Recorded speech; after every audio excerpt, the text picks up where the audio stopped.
गुरुजी, संतों को अक्सर हमने भगवा वस्त्र धारण करते हुए देखा है, साधारण जीवन जीते हुए देखा है। आपको देखकर ऐसा प्रतीत होता है कि आप एक मॉडर्नाइज नए ज़माने के युवाओं का मार्गदर्शन करने वाले नए ज़माने के महाराज जी हैं, और आपने अपने जीवन को बिल्कुल एक अलग ही स्टाइल में आप रखते हैं अपने आप को। आपकी डिज़ाइनर ड्रेसेस होती हैं, हर बार जब भी आपको देखा है मैंने, डिज़ाइनर ड्रेसेस में आप होते हैं, आप ब्रांडेड ब्रेसलेट्स पहनते हैं, ब्रांडेड घड़ियाँ पहनते हैं, आपको सोने की चेन्स पहनने का बड़ा शौक है, सॉलिटेरियन आपके कानों में होते हैं। तो आपकी जो इतनी लग्जरी लाइफ है उसको देखकर आपको मॉडर्नाइज महाराज जी मैं कहूँगी। तो इन सब चीज़ों को देखते हुए आपकी एक तरफ इतनी लग्जरी लाइफ है और दूसरी और अगर हम देखें तो प्रभु की भक्ति में आप लीन रहते हैं, और तीसरा पहलू जो है वो आपकी सोच जो है वो समाज कल्याण की ओर है। तीनों को आप कैसे मैनेज करते हैं? पूजा जी, नमो वृंदाय, राधे राधे। मैं इतना ही कहना चाहूंगा कि भगवान की भक्ति करते समय कहीं नहीं लिखा है कि आप भिखारी होके करें। आप ही लोग कहते हैं कि लाख चोला पहन लो मगर भीतर का चोला आपका बदला नहीं तो किस काम का चोला। मेरा आपसे कहना यह है कि कभी आपने भिखारी को रुक के आपने डिनर के लिए अप्रोच नहीं किया?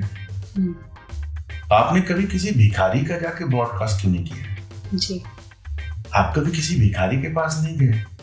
क्यों? क्योंकि आपको पता है वो कोई महान काम कर ही नहीं सकता, और जो स्वयं है भिखारी वो दूसरे को क्या देगा। मैं आपसे दो बातें कहना चाहता हूं। पहली बात, मैं किसी से कुछ नहीं मांगता। मैं लोगों से कहता हूं भगवान ने इतिमति दिया है, आप अपनी बुद्धि से अपने कार्य को करके अगर आप अपने आनंद में हो और उस आनंद की पराकाष्ठा में, जब आपके पास खुद ही प्रेम नहीं होगा पूजा, दूसरे को प्रेम क्या खाक देंगे? बिल्कुल। जब आपके पास खुद पॉकेट में 2 पैसे नहीं होंगे दूसरे को क्या देंगे? बिल्कुल। आप एक बात बड़े गौर से देखें तो जिन भगवान को आप देखना चाहते हैं, भगवान नारायण को देखिए तो उनके 4 हाथ जब आप धारण करते हैं तो उनके सबसे बड़ा पहचान ही उनकी एक है। बिल्कुल। कि उनके सबसे बड़ी बात जो है वो कौस्तुभ मणि है, जिस मणि की कोई कीमत नहीं। चलो, ब्रह्मा जी को देख लीजिए, शंकर जी को आप जरूर कह सकते हैं अवधूत है, लेकिन अवधूत होते हुए भी उनके पूरे श्रृंगार है। मेरा जो भाव है, मेरा भाव ये है कि अगर आपके पास भोजन होगा और आपके पास भोजन होगा और घर में आप भंडारा करोगे तो आपके लिए भोजन पर्याप्त मात्रा में आपके घर में रहेगा। लेकिन आपके घर में ही भोजन नहीं है तो दूसरे को क्या खाक खिलाओगे? तो मेरा मकसद ये है कि समाज सेवा वही व्यक्ति कर सकता है जिसके पास अपना कुछ होगा। दूसरा क्या है? वही व्यक्ति सिंह। अब आप मुझे दूर से भी देख के समझ सकते हो कि नहीं, ये व्यक्ति नीड में नहीं है, इसको कोई नीड नहीं है। जब मुझे नीड नहीं है तो मुझे लोग देने भी आते हैं, लोग लेने भी आते हैं, क्योंकि किसी भी समृद्ध व्यक्ति के पास 3 ही वजह से कोई आता है पूजा जी, भाव से, प्रभाव से या अभाव से जी।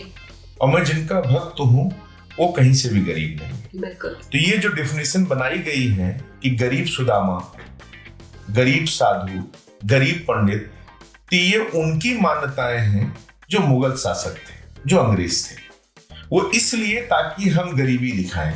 आपको एक बात समझना पड़ेगा, जो चंद्रमा, दुर्वासा और दत्तात्रेय जैसे को धरती पर उतार सकते हैं, उस अनसुईया और अत्रि को आप गरीब कहेंगे? कोई गरीब नहीं। संतों से ज्यादा अमीर कोई नहीं रहा और संतों से ज्यादा अमीर कोई नहीं होगा। इसलिए इन प्रश्नों को कहना कि मैं क्या पहनता हूं, क्या नहीं पहनता हूं, ये तो आकर्षण है आपके देखने का।